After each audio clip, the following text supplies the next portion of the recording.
बिस्मिल्लाहिर्रहमानिर्रहीम अल्लाहुम्मा सल्लि अला मुहम्मदिन व अला आलि मुहम्मदिन कमा सल्लैता अला इब्राहीम व अला आलि इब्राहीम इन्नका हमीदुम मजीद। अल्लाहुम्मा बारिक अला मुहम्मदिन व अला आलि मुहम्मदिन कमा बारकता अला इब्राहीम व अला आलि इब्राहीम इन्नका हमीदुम मजीद।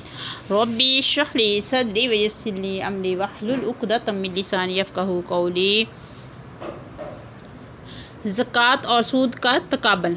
अवलम यरौ अन्नल्लाह यबसुतु रिज़्क़ लिमन यशाउ व यक़दिरु इन्न फ़ी ज़ालिका लआयात। क्या उन्होंने नहीं देखा कि अल्लाह सुब्हानहू ताला जिसके लिए चाहता है रिज़्क़ कशादा कर देता है और जिसके लिए चाहता है तंग करता है। बेशक इसमें निशानियाँ हैं। लिक़ौमिन युमिनून फ़आती ज़िल क़ुरबा हक़्क़हू वल मिस्कीना वब्निस सबीली ज़ालिका खैरुल लिल्लज़ीना युरीदून वजहल्लाहि व उलाइका हुमुल मुफ़्लिहून। इन लोगों के लिए जो ईमान रखते हैं, बस तुम क़राबतदार को उसका हक़ दो और महताज और मुसाफ़िर को, ये इनके लिए बेहतर है जो चाहते हैं अल्लाह सुब्हानहू ताला की रज़ा, और वही लोग फ़लाह पाने वाले हैं। यानी दो जहान की कामयाबियाँ इन्हीं लोगों का मुक़द्दर हैं।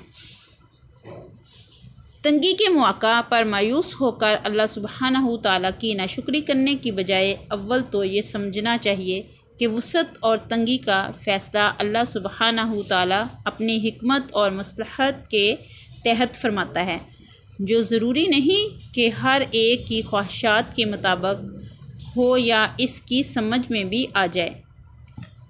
दूसरे, चूँकि वुसअत और तंगी अल्लाह सुब्हानहू ताला ही के इख्तियार में है, इसलिए तंगी के मौक़ा पर इसकी तरफ रजू करके इसी से मदद मांगनी चाहिए।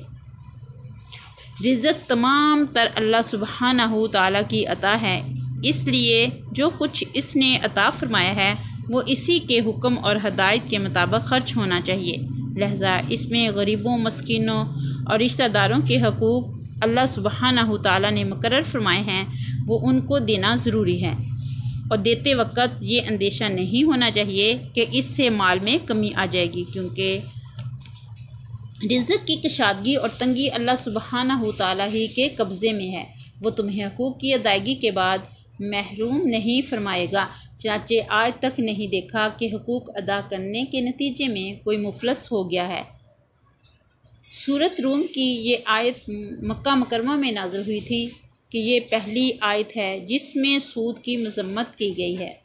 इस वक्त तक सूद को वाज़ेह लफ्ज़ों में हराम नहीं किया गया था, लेकिन इशारा फरमा दिया था कि अल्लाह सुब्हानहू ताला के नज़दीक सूद की आमदनी बढ़ती नहीं, यानी सूद लेने वाला तो इसी इरादे से लेता है कि इससे इसकी दौलत बढ़ेगी, लेकिन अल्लाह सुब्हानहू ताला के नज़दीक वो बढ़ती नहीं है, क्योंकि अव्वल तो दुनिया में भी हराम माल अगरचे गिनती में बढ़ जाए लेकिन इसमें बरकत नहीं होती। माल व दौलत का असल फ़ायदा तो ये है कि इंसान को इससे आराम राहत नसीब हो, लेकिन हराम आमदनी की गिनती बढ़ाने वाले बकसरत दुनिया में भी परेशानियों का शिकार रहते हैं और इन्हें राहत नसीब नहीं होती। दूसरे, दौलत की ये बढ़ोतरी यानी बढ़ोतरी जो है आखिरत में कुछ काम नहीं आती, इसके बरखिलाफ़ सदक़ात आखिरत में काम आते हैं।